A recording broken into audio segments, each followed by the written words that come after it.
강하고 담대하라 하는 제목으로 말씀을 선포하겠습니다. 우리는 지난 주일에 시편 119편을 통해서 말씀을 마음에 새기는 것과 그리고 말씀을 우리의 길로 삼는 삶에 대해서 함께 살펴보았습니다.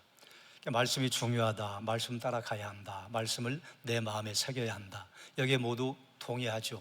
그런데 질문이 생겨요.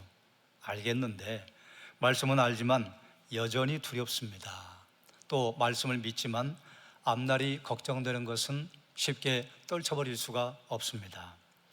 우리에게 여러 가지 문제가 있죠. 건강의 문제가 있고 자녀의 문제가 있고 사업의 문제, 그리고 우리는 그리스도인이기 때문에 우리가 하나님 앞에 느끼는 우리의 영적인 문제가 또 있죠. 경제적인 염려, 뗄래야 뗄 수 없죠. 젊었을 때는 젊은 대로 걱정이 있었습니다. 그리고 어느 정도 나이가 들면 이제 그 걱정을 하지 않을 줄 알았는데 걱정의 색깔과 모양만 좀 바뀌었어요. 이런 시대를 살아가는 하나님의 백성들에게 하나님께서는 말씀하시는 것입니다. 하나님께서는 본문에서 무려 3번이나 강조하셔요. 강하고 담대하라. 우리가 오늘 읽은 본문이 4절인데 4절 가운데 3번이나 강하고 담대하라고 말씀을 선포하셨습니다. 제가 여러분에게 드린 말씀 기억하시죠? 성경에서 한 번 기록이 나온 것, 그것도 굉장히 중요해요. 그런데 2번 연거푸 말씀하셨다? 대단히 중요하다. 3번 연거푸 말씀하셨다? 굉장히 중요하다. 그래서 3번 표현되는 하나님에 관련된 특별한 선포가 있습니다. 거룩하다, 거룩하다, 거룩하다. 하나님에 관한, 거룩에 관한 선포가 나올 때 항상 3번 반복되는 특징이 있습니다. 그래서 어떤 분들은 이 본문을 거룩하다고 하는 것을 성부와 성자와 성령 하나님 삼위이시기 때문에 거룩하다가 3번이 반복된다, 이렇게 해석하는 학자도 있는가 하면, 제가 조금 전에 말씀드린 것처럼 2번 반복도 굉장히 중요한 의미를 갖는데 3번 반복은 대단히 중요한 강조이다. 그만큼 하나님은 우리와 다르시다. 하나님의 성품은, 모든 성품이 다 연결되어 있습니다. 성경에 보면 하나님의 성품이 이것저것 이렇게 좀 이렇게 분리가 되어서 나오는 때가 있어요. 영원하신 하나님, 전능하신 하나님, 무한하신 분, 인자하신 분, 자비로우신 분, 성실하신 분, 신실하신 분, 그리고 무소부재하신 분. 우리 이렇게 쪼개서 말을 하지만 사실은 이 하나님의 성품이 모두 다 하나로 중첩이 됩니다. 중첩이 돼서 그 모습을 단 한마디로 표현하면 거룩하시다. 거룩하시다 하는 의미가 무엇입니까? 다르다 하는 의미 아닙니까? 우리와 다르시다, 피조세계와 다르시다, 피조된 존재와 다르시다. 그래서 피조된 존재가 넘어갈 수 없는 무한한 영광 가운데 계시는 것을 거룩하시다. 그런데 우리가 거룩하신 하나님 앞에 섰을 때 은혜로운 것은 무엇인가 하면, 거룩하신 하나님, 피조물이 도무지 건너갈 수 없을 만큼 무한한 틈이 있으신 그 하나님께서 우리 안에 들어와 계시는 것, 우리와 함께 하시는 것, 우리의 삶에 동행하시는 것, 이것이 우리에게는 무한한 영광이에요. 본문에서 하나님께서는 3번이나 반복하셔요. 강하고 담대하라. 그럼 이제 왜 이렇게 3번이나 강조하셨는가? 여호수아 1장은 한 시대가 끝나고 새로운 시대가 시작되는 장면입니다. 가장 중요한 것은 이스라엘의 위대한 지도자 모세가 죽었습니다.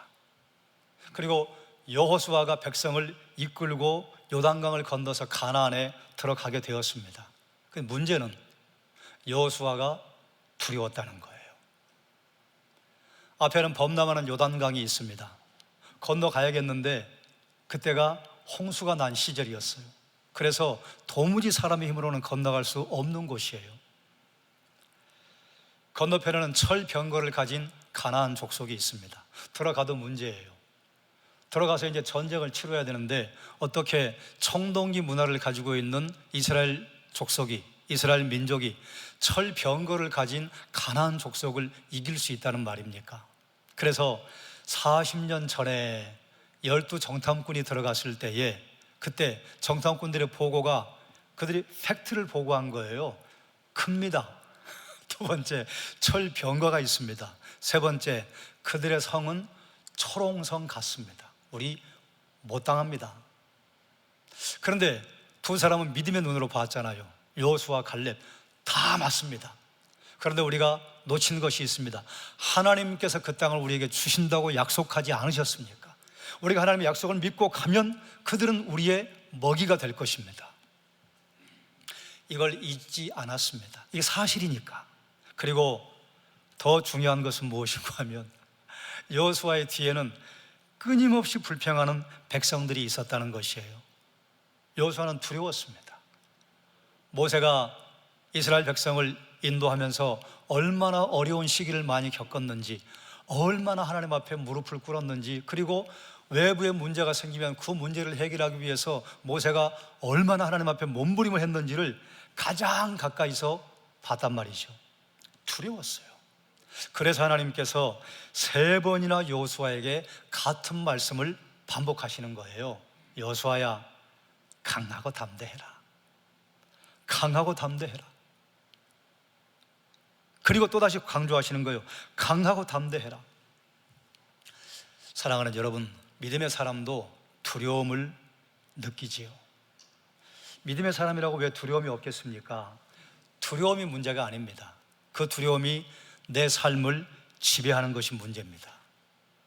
오늘 우리가 살아가는 이 시대는 경제는 불확실하고 교회는 예전과 달리 세속화에 점점 매몰되고, 그리고 무관심이라고 하는 영적 무관심 속에 도전을 받고 있습니다. AI와 기술은 도대체 어디까지 발전할까? 그래서 우리에게 가끔 공포를 느끼게 할 만한 그런 속도로 발전하는데 사람들의 마음은 점점 외로워지고 있습니다. 세상은 그 힘이 점점 강해지는 것 같아요. 그런데 성도들은 점점 위축되는 것처럼 보입니다. 바로 이런 시대에 여호수아에게 하나님께서 말씀하셨던 그 말씀이 우리에게도 선포가 되는 줄 믿습니다. 얘들아, 강하고 담대해라. 그런데 본문을 보면 긍정의 명령과 부정의 명령 두 가지로 구분이 됩니다. 긍정의 명령, 한번 따라할까요? 강하라, 담대하라. 예, 이 긍정의 명령이에요. 여호수아 1장 6절은 이렇게 선포합니다. 강하고 담대하라. 너는 내가 그들의 조상에게 맹세하여 그들에게 주리라 한 땅을 이 백성에게 차지하게 하리라. 아멘. 강하고 담대하라가 우리가 듣기에는 같은 말 같아요. 그런데 이게 좀 달라요. 원어에는 강하라고 하는 것은 손에 힘이 있는 상태를 의미합니다. 그래서 손에 힘이 있기 때문에 붙들어라, 굳게 붙잡아라, 포기하지 말아라. 손에 힘이 빠져서 축 늘어져서 덜덜 떨고 있는데 누군가 강한 손이 와서 내 손을 붙잡아 주는 거예요. 그리고 일어서라고 나를 앞에서 이끌어 주는 것, 그게 바로 강하라는 의미입니다. 하나님께서는 여호수아에게 너 스스로 강해져라 하고 말씀하지 않으셨습니다. 강하라고 말씀하시는 것은 어떤 의미인가 하면 내가 너의 손을 붙잡고 있으니 굳게 붙잡아라. 흔들리지 말아라. 떨지 말아라. 두려워하지 말아라. 요단강을 두려워하지 말고 철병거를 가진 가나안 족속을 두려워하지 말고 계속해서 불평과 불만 가운데 계속해서 하나님 앞에 불순종하는 이스라엘 백성들 두려워하지 말아라. 성경에서 등장하는 강함은 인간의 힘이 아니라 하나님을 의지하는 힘을 의미합니다. 우리가 잘 아는 다윗, 골리앗보다 약한 자였습니다. 객관적인 신장이나 외부의 요인으로 봐서는 백전백패예요. 그래서 사울조차도 어떻게 얘를 내보낼까 고민하다가 방법을 하나 낸 것이 자기의 갑옷을 내주는 거잖아요. 사울은 이스라엘 다른 민족들보다, 백성들보다 머리 하나가 더 큰 사람이었습니다. 그 머리가 크면 머리만 큰가요? 덩치가 더 크지요. 그런데 다윗은 아담한 소년이었습니다. 안 맞아요. 아무리 봐도 이대로 나갔다가는 다윗이 이길 가능성은 없는 것 같아서 곤욕지책으로 선택한 것이 사울의 갑옷을 내주는 것이었어요. 하지만 다윗은 하나님을 의지했기 때문에 골리앗보다 강할 수 있었습니다. 성경에 등장하는 구약의 대표적인 선지자 엘리야는 아합보다 약했습니다. 군사가 있습니까? 아니면 권세가 있습니까? 없었어요. 그럼에도 불구하고 하나님이 그와 함께 하셨기 때문에 엘리야는 아합보다 강한 사역을 할 수 있었습니다. 신약의 위대한 사도 바울은 감옥에 갇혔지만 그 안에서 강하고 담대했습니다. 왜냐하면 하나님께서 함께 하셨기 때문이에요. 감옥에 들어갔는데 하나님께서 바울에게 무엇을 약속하셨어요? 내가 로마도 보아야 하리라. 이 말 한마디를 붙잡았어요. 나는 죽지 않는다. 하나님께서 로마에 가기 전까지는 나를 죽이지 않으실 것이다. 하나님 나와 함께 하신다. 하나님이 함께 하시는 것 때문에 바울은 감옥에서도 강하고 담대하게 하나님을 찬양하고 복음을 전할 수 있었던 것입니다. 사랑하는 여러분, 성도의 강함은 환경에서 나오지 않습니다. 하나님의 임재에서 나오는 줄 믿습니다. 그 다음 담대하라는 단어가 나와요.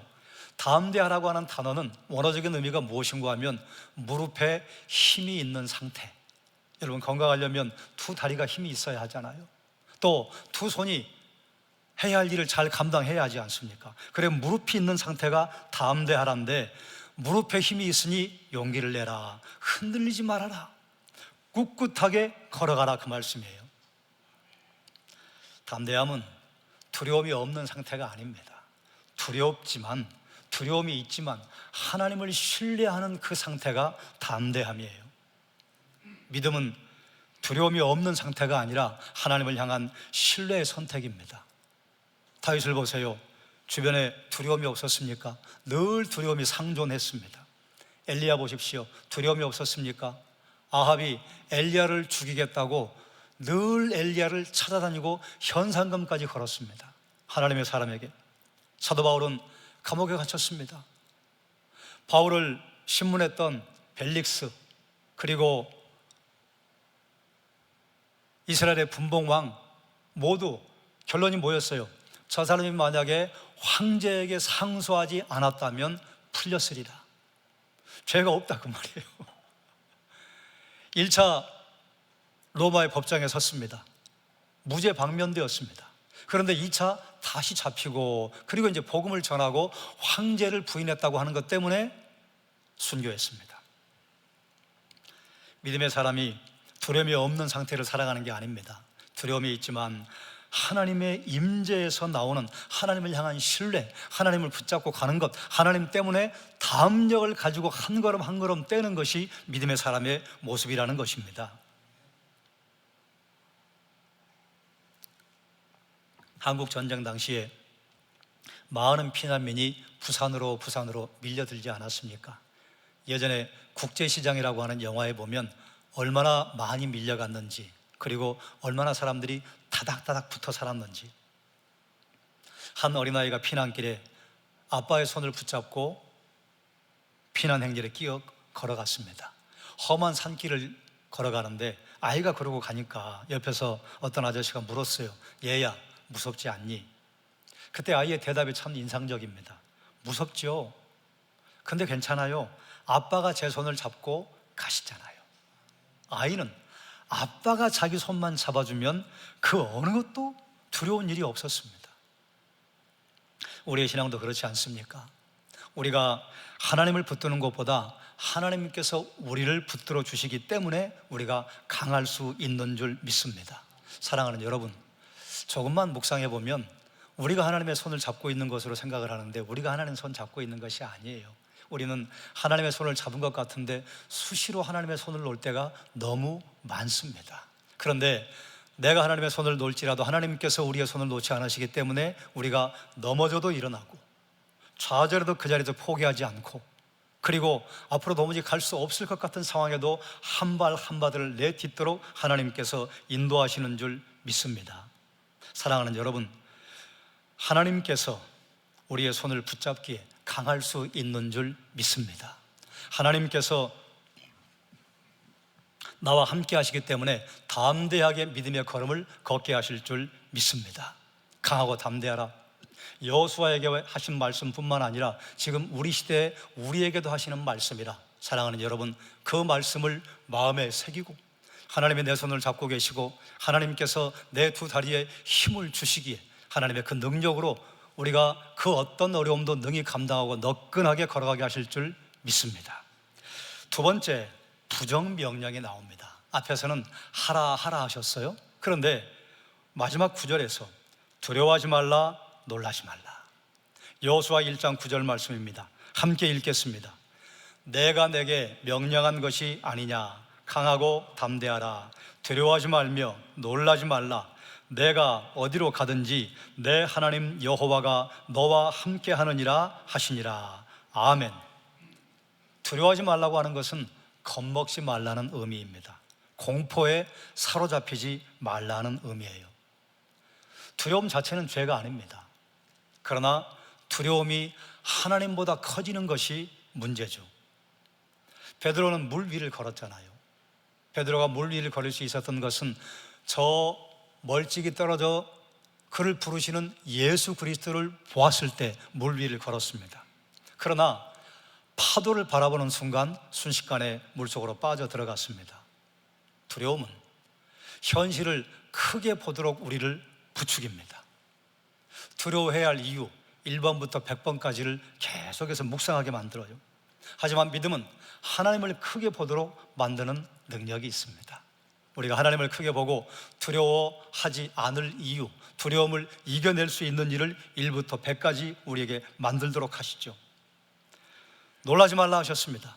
놀라지 말라는 것은 낙심하지 마라, 무너지지 마라, 문제와 상황과 고난과 환난과 핍박에 압도당하지 말라. 그런데 하나님께서 하시는 말씀을 보면 우리에게 적용할 말씀이 참 많아요. 하나님 이렇게 말씀하지 않으셨습니다. 여호수아야, 내가 가는 길에 아무런 문제도 없을 것이다, 이렇게 말씀하시지 않았어요. 문제가 있다. 그러나 너는 두려워하지 말고 놀라지 말라. 오늘날 우리가 살아가는 한국 사회에 굉장히 깊은 피로감을 경험하고 있는 것들이 대단히 많습니다. 경제적인 부담감, 상당히 많은 피로감을 우리에게 유발시키죠. 그리고 그리스도인들에게 오는 피로감은 무엇인가 하면 영적 무관심이 예전에 비해 대단히 커졌다는 것입니다. 교회를 다녀야 할 이유, 내가 신앙을 가져야 할 이유, 내가 영적인 것에 관심을 가져야 할 이유에 대해서 점점 무덤덤해지고 그 필요에 대해서 인식하지 못하고 굳이 그럴 필요가 있습니까? 그래서 지금 초등학생들 신앙의 상태를 검사를 해보면 25명, 20명 모인 초등학교 한 반 안에 교회 다니는 학생 1명, 2명, 없는 반도 부지기수랍니다. 이러면 이제 우리나라가 기독교 신앙률이 25%를 찍었을 때가 있었는데 지금 다음 세대, 우리 자녀, 우리 손주 세대로 가면 이제는 그야말로 선교지와 같은 일들이 벌어지고 있는 것이에요. 교회는 점점 신앙이 개인화되고 있습니다. 공동체보다는 내가 우선이지, 예배보다 편안함을 추구하죠. 예전에는 예배가 좀 불편해도 우리가 예배를 드리는 것에 우선순위를 두었는데 이제는 편안해야 돼요. 의자도 편안해야 되고 음향도 편안해야 되고 그리고 옆에 있는 사람도 편안해야 되고 교회 편의시설도 나에게 편안함을 제공해야 되고, 이런 것을 추구하지 말라는 것이 아닙니다. 있어야 하지요. 그런데 예배보다 편안함이 우선순위의 자리를 잡는 시대가 되었습니다. 복음보다 세상의 가치가 더 크게 들리는 시대가 되었지요. 그럼에도 불구하고 하나님께서는 지금 우리에게 말씀하시는 거예요. 두려워하지 말라, 놀라지 말라. 왜냐하면 교회의 미래는 세상이 결정하는 것이 아니라 하나님께서 결정하시기 때문인 줄 믿습니다. 역사를 움직이시는 분은 정치인들이 아니라 하나님이기 때문이신 줄 믿습니다. 교회를 세우는 이들은 사람이 아니라 예수 그리스도이기 때문인 줄 믿습니다. 자, 그럼 한 번 더 우리가 강하고 담대할 수 있는 이유가 무엇인가? 하나님께서는 강하고 담대하라, 두려워하지 말라, 놀라지 말라, 이렇게 명령만 하시고 끝내지 않으셨어요. 강하고 담대할 수 있는 이유, 두려워하지 않고 놀라지 않을 수 있는 이유, 약속을 주셨습니다. 내 하나님 여호와가 너와 함께 하느니라. 아멘. 이것이 하나님께서 주신 모든 명령의 근거입니다. 강하라고 하셨습니다. 왜 이렇게 말씀하셨는가? 하나님께서 함께하기 때문이다. 담대하라고 하셨습니다. 왜 그러셨는가? 하나님께서 함께하시기 때문이다. 두려워하지 말라고 했습니다. 왜 그러셨는가? 하나님께서 함께하기 때문입니다. 놀라지 말라 했습니다. 왜 그러셨는가? 하나님께서 함께하시기 때문입니다. 사랑하는 여러분, 여호수아와 함께하셨던 하나님께서는 오늘 여전히 우리와도 함께하시는 줄 믿습니다. 자, 여기서 어떻게 이것이 우리에게 가능한가? 하나님께서 여호수아에게 말씀하신 것처럼 우리에게 나타나셔서 우리의 꿈에나 또 우리가 기도하는 중에나 우리가 환상 중에 하나님께서 우리 이름을 부르시며 아무개야 너는 강하고 담대해라, 두려워하지 말라, 놀라지 말라고 말씀하시기 때문인가? 아니에요. 그런 말씀을 하지 않으시죠. 우리가 지금 이 시대에 여전히 하나님의 말씀을 내 것으로 받고 우리가 강하고 담대하고 놀라지 않고 두려워하지 않을 수 있는 이유는 무엇 때문인가? 한번 따라하죠. 예수님 때문에. 여러분 보세요. 예수님의 이름이 몇 가지가 등장합니다. 그런데 예수님의 이름 가운데 대표적인 이름이 임마누엘입니다. 보라, 처녀가 잉태하여 아들을 낳으리니 그 이름을 임마누엘이라 하리라. 이 말씀을 마태복음은 그대로 받아서 예수 그리스도에게 그 예언이, 그 말씀이 응답되었다고 성취된 선포를 했습니다. 하나님이 우리와 함께 하신다. 예수님께서 십자가에서 우리 죄를 담당하시고 거기 죽으시고 사흘 만에 부활하셨습니다. 그리고 승천하시면서 제자들에게 마태복음 28장 18절, 19절, 20절 마지막에 이렇게 선포하셨죠. 내가 세상 끝날까지 너희와 항상 함께 있으리라 하시니라. 아멘. 하나님께서 여호수아에게, 여호수아가 요단강에 막혔고 철병거를 가진 가나안 족속에게 막혔고 그리고 여전히 하나님 말씀에 불순종하는 이스라엘 백성들 그 사이에 끼어 있으면서 어떻게 해야 할지, 앞으로도 못 가고 뒤로도 못 가고, 그럼 이 자리에서 어떻게 그 사명을 감당해야 할지 두려운 가운데 있었던 여호수아에게 강하고 담대해라, 내가 너와 함께 한다. 그리고 그 앞에 수식어를 붙이셨어요. 모세와 함께 했던 것처럼 내가 너와 함께 하리라. 할렐루야. 내가 너와 함께 있으리라.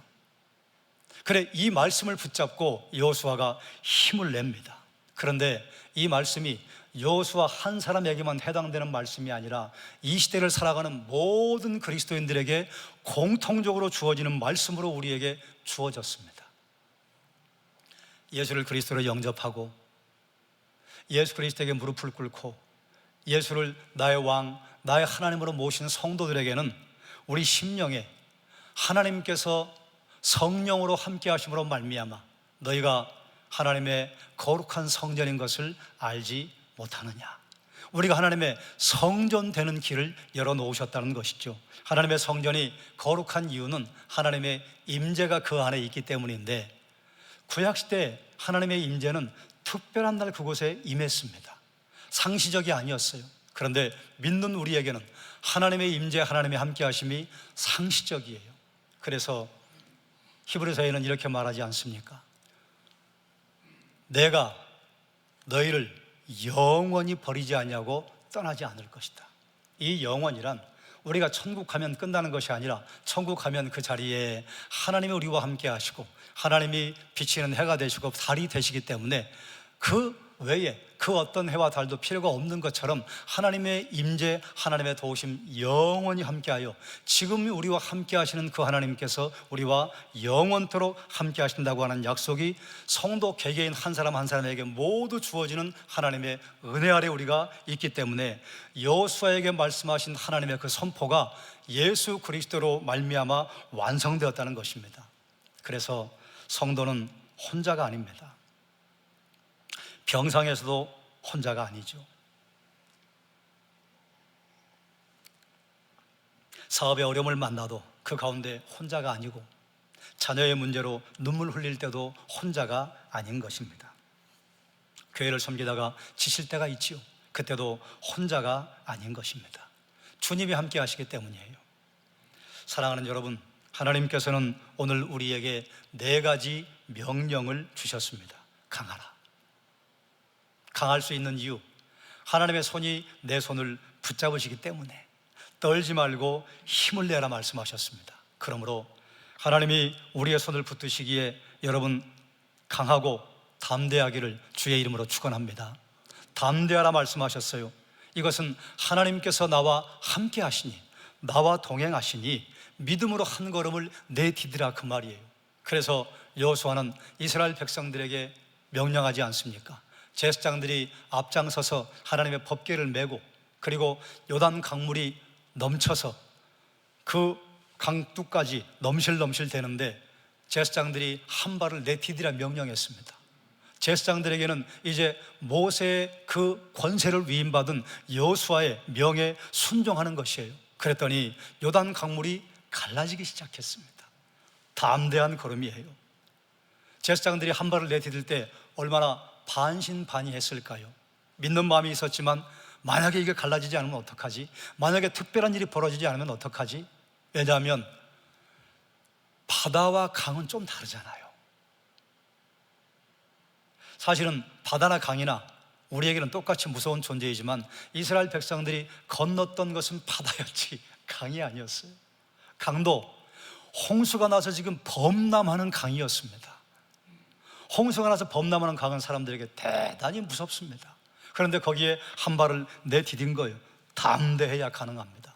사랑하는 여러분, 어쩌면 요단강에 홍수가 나서 그 물이 강둑에 범람하는 것 같은 그 어떤 상황과 어려움을 만난다 할지라도 하나님이 함께 하시기 때문에 믿음으로 한 걸음을 내디딜 수 있는 마음을 하나님이 주신다면 믿음으로 한 걸음을 내딛기를 주의 이름으로 축원합니다. 두려워하지 말라 했습니다. 두려워하지 않을 수 있는 이유, 두려움 자체가 없는 것이 아니에요. 두려움은 늘 우리 주변에 있습니다. 그런데 환경보다, 두려워할 사건보다 하나님을 더 크게 보고 우리가 하늘의 시선을 고정하면 하나님을 크게 보고 두려워하지 않고 그 걸음을 떼게 하실 줄 믿기에, 사랑하는 여러분, 하나님께 여러분의 시선을 맞추고 말씀에 여러분의 마음을 두어 두려워하지 말고 그 걸음을 걸어가기를 주의 이름으로 축원합니다. 놀라지 말라 하셨습니다.